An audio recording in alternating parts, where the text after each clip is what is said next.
All right. Hopefully, you've had your coffee and you are good to go. Talk about the quote unquote nuts and bolts of the legislative branch. There are 19 terms in this bad boy. So, uh, do your best to take good notes. I'm going to do my best also to reiterate a lot of definitions. In this particular video, I will concede that there are a few definitions that are not italicized, but just hear me out and I will spell them out for you, I promise.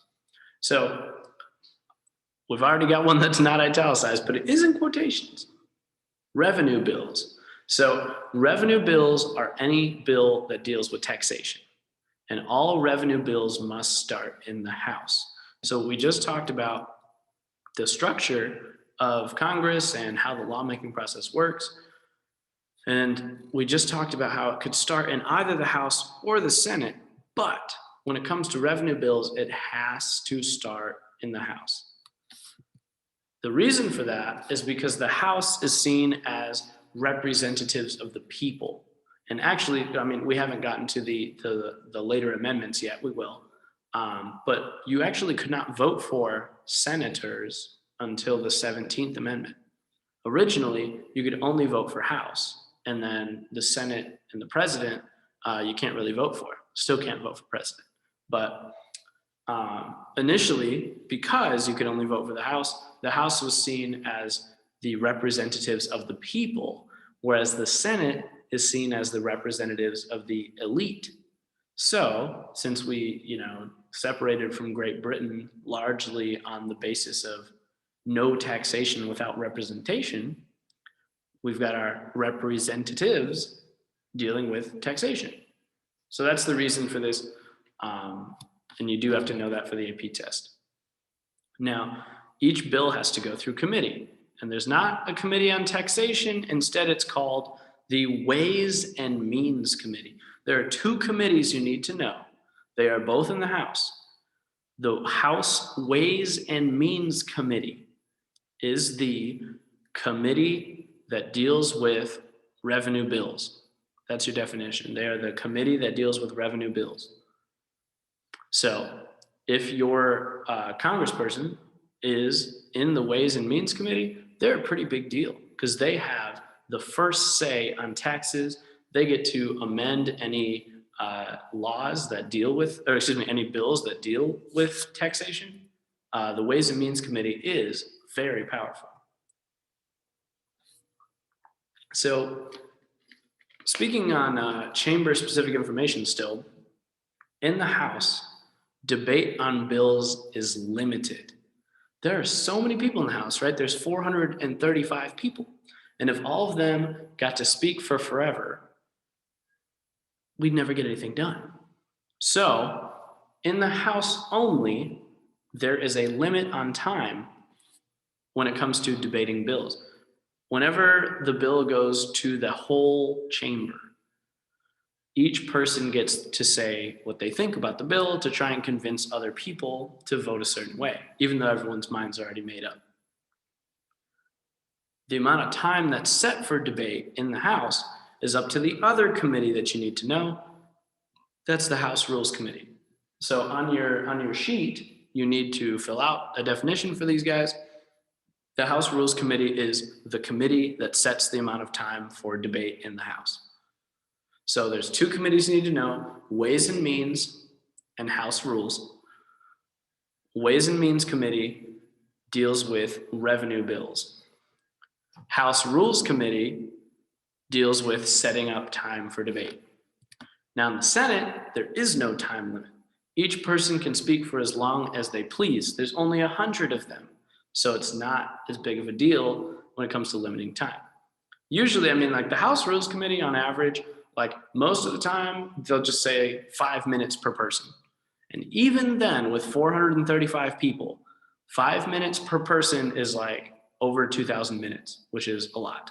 So even still, the House tends to debate for longer than the Senate, unless this happens. So occasionally, senators will try and delay or even prevent a vote on a bill by doing what is called a filibuster. So your definition of a filibuster is italicized there. Senators will speak for as long as they possibly can to try and prevent an actual vote happening on a bill.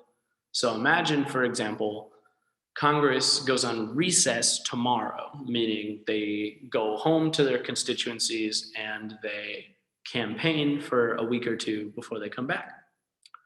If you don't like the bill that's on the floor today, you can just talk for like 24 hours straight and then have a colleague talk for like 24 hours straight. And eventually Congress people will be like, we need to go on recess. Let's get out of here. And the bill will never get voted on.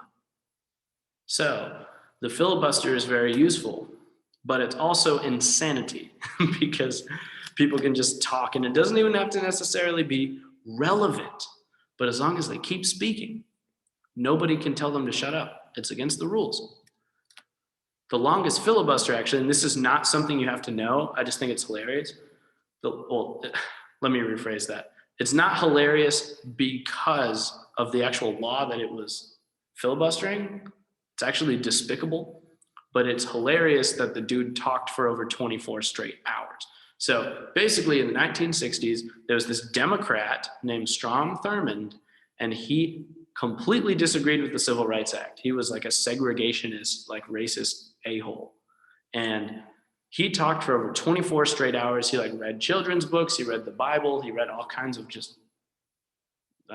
he read all kinds of stuff. He told stories. He just did whatever he could to take as much time as possible away from the actual voting on the Civil Rights Act, which did end up passing, obviously. So the filibuster is pretty insane, but you do need to know that it exists. And you need to know that there's a remedy for the filibuster. So to stop a filibuster, all you need to do is get 60 senators to agree. This is called cloture. So cloture stops a filibuster. Cloture is a 60-person vote to stop a filibuster. So if 60 people agree and they're like, this guy needs to shut up, they will pass a cloture motion, and then that guy has to shut up and he can't keep speaking. That's the only way to stop someone from speaking in the Senate, is through cloture. All right, moving on to the actual positions in each chamber. So some of this you know, but some of it you don't, and I just want to make sure we're all on the same page. So the person in charge of the House is called the Speaker of the House. Few things they do. I did not list all of their jobs because it would take the entire slide plus like 2 more slides. The big ones are this. They count the votes. So like they're the official person that says, okay, the votes are this to this. They write it down and they submit it. They also moderate debate. So they say, okay, you speak, then you speak, then you speak, then you speak. They're the person who chooses the order. And then the most powerful thing that they can do is they appoint members to committees. So it is up to, right now, Nancy Pelosi to determine who is on which committee. And some committees are more powerful than others. For example, the Rules Committee or the Ways and Means Committee, those are more powerful than the Transportation Committee, right? So it's up to Nancy Pelosi to determine who gets what. And if Nancy Pelosi likes you, then you get a better committee. The number 2 in the House is the House Majority Leader. The Majority Leader deals with strategy. So they're going to talk with the Speaker of the House. They're going to talk with some of the other jobs we're going to talk about in a second. Basically all the important people. And they're going to coordinate strategy, and they're going to figure out, okay, we're going to vote on this bill, and then on this bill, and then on this bill, and this person should speak first, and all that kind of stuff. But the Speaker of the House has the final say. The House Majority Leader is like the football coach, and the Speaker of the House is like the quarterback. So the Speaker of the House really can do whatever they want, but the House Majority Leader kind of comes up with a plan, and it's up to the Speaker of the House to determine if they like the plan or not. They can always call an audible. So we've gone over the Speaker of the House. We've gone over the House Majority Leader. The Speaker of the House is Nancy Pelosi, and the House Majority Leader right now is Steny Hoyer, which is, in my opinion, a hilarious name. Moving on to the minority. So right now, the minority in the House is the Republican Party, and the minority is led by the minority leader. So there's a majority leader and a minority leader. The minority leader does the exact same thing as the majority leader, but they have way less power because the Speaker of the House probably hates them. And the Speaker of the House is not going to listen to anything that they say. But they do coordinate strategy with the other members regarding voting on legislation. But the guys that really go around and make sure that people vote accordingly and that there's no surprises is the whip. So each party has a whip in the House. There's the Democratic whip and the Republican whip. And they go around and they make sure that everyone is going to vote the way that they should, quote unquote. This is especially important in the Senate right now. They also have whips because it's 50-50, right? So we can't have any surprises. Otherwise, the people in charge are going to be pissed. So the whip will go around and either nicely or not very nicely make sure that people are doing what they're supposed to do. It's also a terrifying name. But you can remember these guys because their job is to whip everyone into shape. So the whip is not something I would want to do. It sounds terrifying, but each party does have one.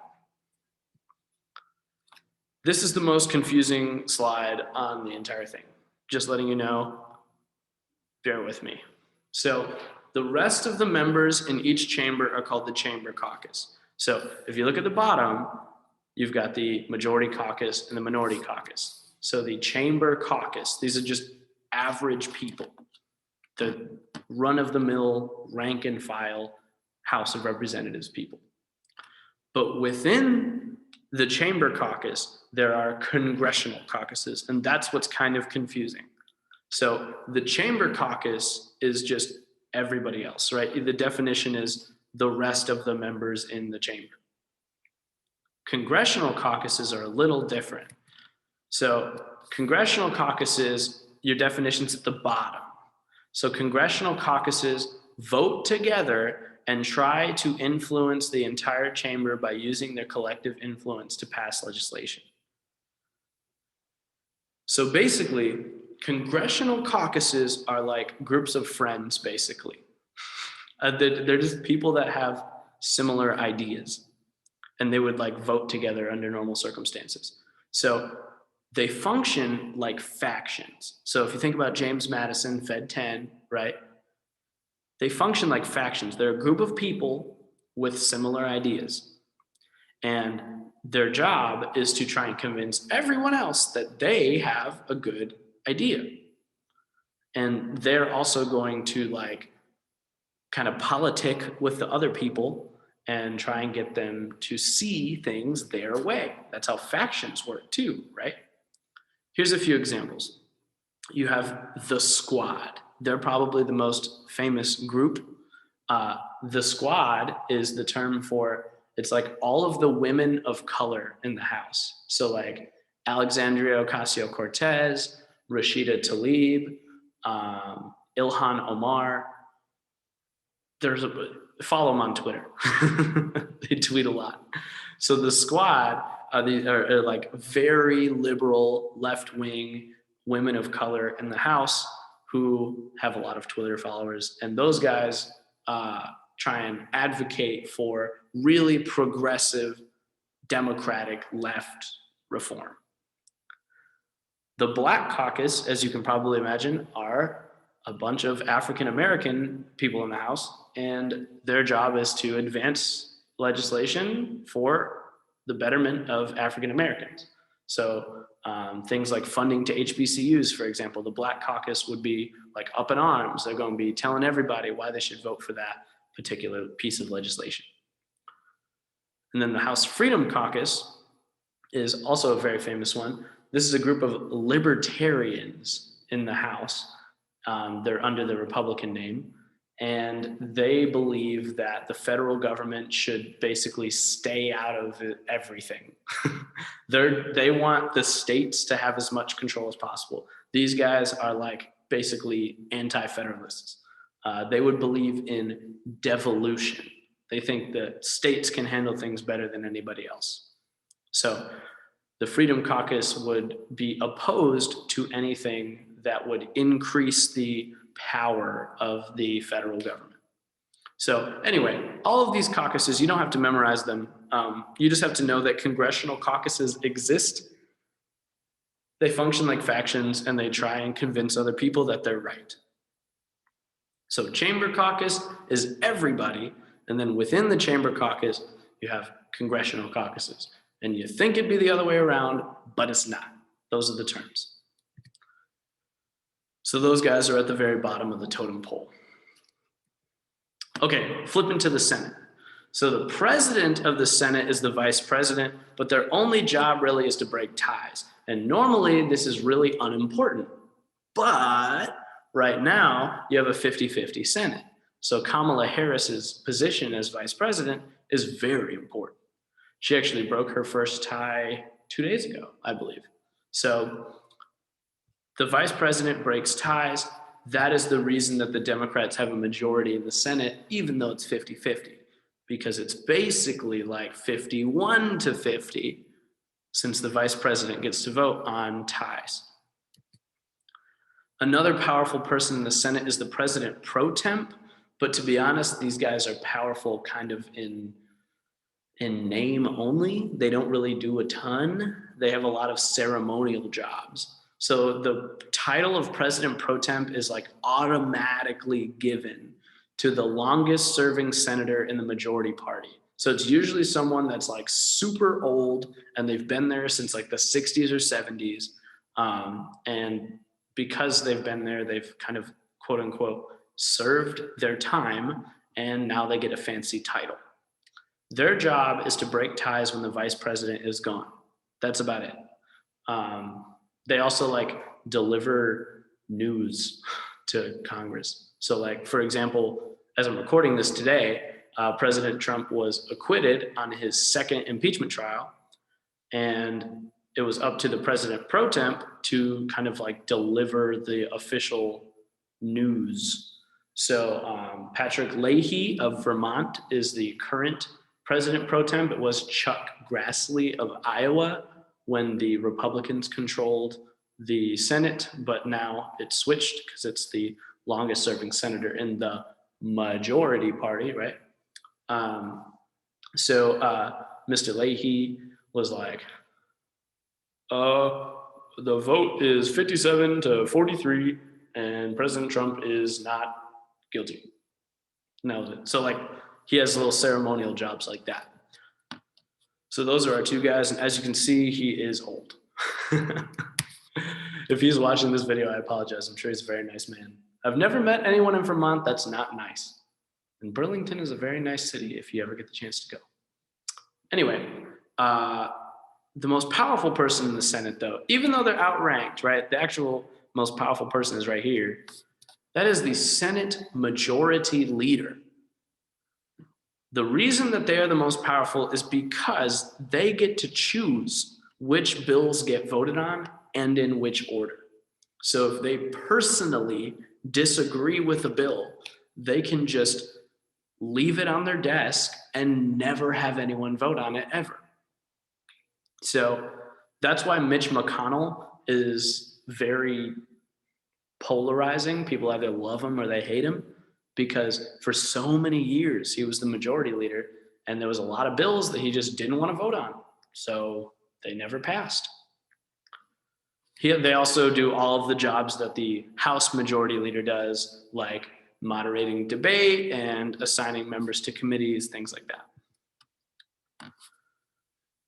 The new Senate Majority Leader is Chuck Schumer, and his picture is there. He looks like every single politician in the entire state of New York. But he is the guy now.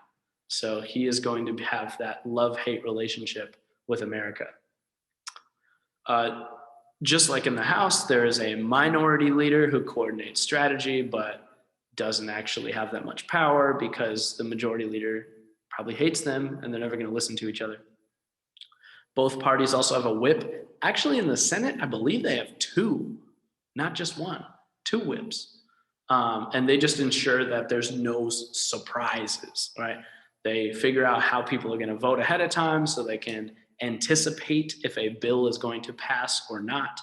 And they will do their best to convince everyone to vote the way that the majority leader wants them to, or if it's the minority whip, that the minority leader wants them to. So the whip is like the little lackey basically for the leader who goes out and makes sure that everything goes according to plan.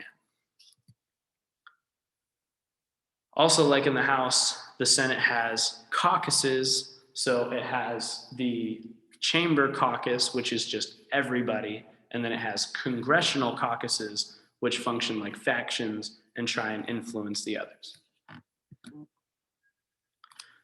So we did it. We made it through the entire structure. Time to move on to other fun things. 2 pieces of legislation that you need to know. Truthfully, I don't know which name the AP is going to throw at you. It could be the War Powers Resolution. It could also be the War Powers Act. So just remember war powers and you're good. Here's your definition. The president must notify Congress if he is going to use military force overseas. That's it. This is a big deal, though, because it's a check and balance on the power of the president. The president can't just do whatever he wants with the military. This got passed because of the Vietnam War. Everyone hated the Vietnam War, basically. So they were like, you need to stop doing that. You need to tell us if you're going to do war stuff. And then the president was like, no, screw you, veto. And then Congress was like, screw your veto, override. And that's how we got this. So essentially, the president needs to tell Congress if he's going to use military force overseas. If Congress is not cool with it, the president has to legally withdraw the troops within 60 days of putting them wherever he put them. Congress now either needs to declare a war in order to keep the troops over there fighting, or Congress can grant an extension of their approval of the military forces being used overseas. Since we have been at war informally for your entire life, I mean, we declared like a bunch of wars after 9/11, and you were born after 9/11, and we've never been out of those. Yeah, it's been your whole life. That's sad. Anyway, we've never formally declared war, ever. Congress just keeps granting an extension over and over and over and over again. So we're not technically at war with anybody, but we're at war with a lot of people because of this extension. The other act you need to know is the one that Strom Thurmond filibustered for over an entire day, and that is the Civil Rights Act of 1964. Here's your definition. Racial, religious, and sex discrimination by employers is illegal because of the Civil Rights Act of 1964. Big win for everybody, in my opinion. Big fan of the Civil Rights Act. This also gave the government the power to enforce all laws governing civil rights, which included the desegregation of schools and public places. It does this through the Commerce Clause because racism hurts the economy. So it's not that they actually care about people, it's that they care about their wallet, right? But at least it's something, right? If you remember the precedent case of Heart of Atlanta Motel, that was when racial discrimination in who can book a hotel room was deemed unconstitutional because it violated the Civil Rights Act of 1964, and they used the Commerce Clause as justification. Racism, would maybe stop people from traveling to a certain state, and therefore it affects interstate commerce. So anyway, Civil Rights Act, big win, made racial, religious, and sex discrimination illegal. Okay, switching gears again, because again, this is just a lot of legislative stuff being thrown at you at once. I know that. I kind of apologize. But also, it's going to be on your AP test, and you got to know it anyway. Next piece is pork barrel legislation, which is a hilarious name. So pork barrel legislation is a law that is sponsored by a congressperson that would directly benefit their home district in order to boost their chances of re-election. So in order to become popular, right, with your constituents, you need to make them happy, and you make them happy by doing pork barrel legislation, basically. So like in Arkansas, we have a lot of cotton farmers or rice farmers or pig farmers, a lot of farmers. So let's say one of our guys goes off to Washington and they say, I want subsidies for farmers. And they write a bill and it gets passed. Everyone's going to love that guy and he's going to get reelected.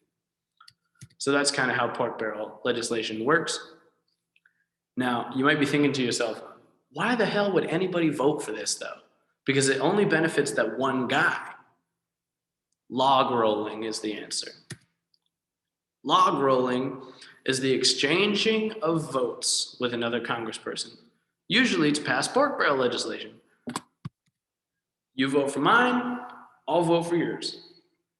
Now, when it comes to subsidies for farmers, for example, there's a lot of people who would benefit from farmers being happy, right? Most of the people in the South most of the representatives and senators in the South would benefit from helping farmers because farmers vote and farmers would be very happy with that law. So, those guys don't necessarily need to be convinced, but not everyone wants more money for farmers. In order to convince them, sometimes you got to log roll. And that means, okay, you come up with something for your people, I'll come up with something for mine, and we'll trade. And if we both vote yes, then everyone's happy. So it's totally legal. It's just kind of messed up. And we voted those guys in there to make good decisions. So we just got to kind of deal with the consequences sometimes. So we've got pork barrel and log rolling. Those two kind of go hand in hand. Your next weird type of legislation is a rider amendment, which in my opinion, these are hilarious. You'll see. So a rider amendment is a totally irrelevant addition to a bill that is intended to influence votes. So everyone gets a chance to, propose an amendment to a bill, especially in committee. Sometimes bills are so important that it's not worth, squabbling over one little sentence if it means that the bill goes on to the next piece. So when really important bills are being crafted, rider amendments happen. So here's a fake example, right? So let's say there's a climate spending bill that we really need passed. The media is talking about oh man, these senators are so slow. They need to get this done. Guy from Arkansas says, oh yeah, well, we're going to increase funding for cotton farmers in the middle of this. I know it has nothing to do with this climate spending bill, but I will vote yes if it means that I get some pork in there. And you guys aren't going to just shoot down the bill just because of one little sentence, right? That's kind of the theory. So it increases or decreases votes based on what the actual rider is. And if it's attached to a piece of legislation that's incredibly important, people aren't going to want to derail the whole process just to get rid of a rider. So a lot of the times, pork barrel legislation might get tossed in via a rider amendment. Here's an actual example. Here's a real example. It's very funny. A senator from Alaska in the middle of Obamacare, and Obamacare is President Obama's crowning achievement. It was a whole revamp of the federal healthcare system. It was his big promise when he ran for office. So he had to get it done, otherwise he'd look bad. They put a sentence in the middle of Obamacare that said, you can drill on this federally protected land in Alaska. So there was this area that her constituents wanted to get oil from, but they couldn't because it was like a nationally protected area. So right in the middle of Obamacare, boom, you can drill now. And on top of that, it convinced that senator who originally opposed Obamacare to vote for the law. So it was a win-win for Obama, kind of. So rider amendments, in my opinion, very funny, but they have very real consequences because law is law and we have to follow. So even if it's irrelevant, if it gets passed, it's all good. Okay, next one, we've got sunsets, which sounds prettier than it actually is, but it is a term that actually makes sense for once. Like pork barrel legislation doesn't make any sense. A sunset makes sense. A sunset is a statute added to a law that states that the law goes away after X amount of time, just like the sun goes away after X amount of time. I'm telling you, it's actually a good name for it. But essentially, there are some laws that shouldn't last forever. Like right now, we have the CARES Act, which is like this really important COVID-19 bill that got passed in 2019. And that gave additional money to states on a monthly basis, that should say basis, with an I, my bad, but on a monthly basis to deal with the spread of COVID-19. Now, COVID-19 is not going to last forever, hopefully. So they put a sunset on the CARES Act. They said after X amount of time, the funding goes away. So for laws like this, sunsets are put into the bill so Congress doesn't have to go through the whole lawmaking process just to get rid of an old law, right? This way the law just goes away by itself. Imagine too, like, you know, if Congress like super duper like urgently needs to get rid of a law that they forgot to put a sunset on. Imagine all the pork barrel legislation and riders that would get added to it because it's something that has to happen. So you're just gonna like toss some stuff in there, right? In order to avoid that happening, sunsets are put on bills so that way they just expire on their own.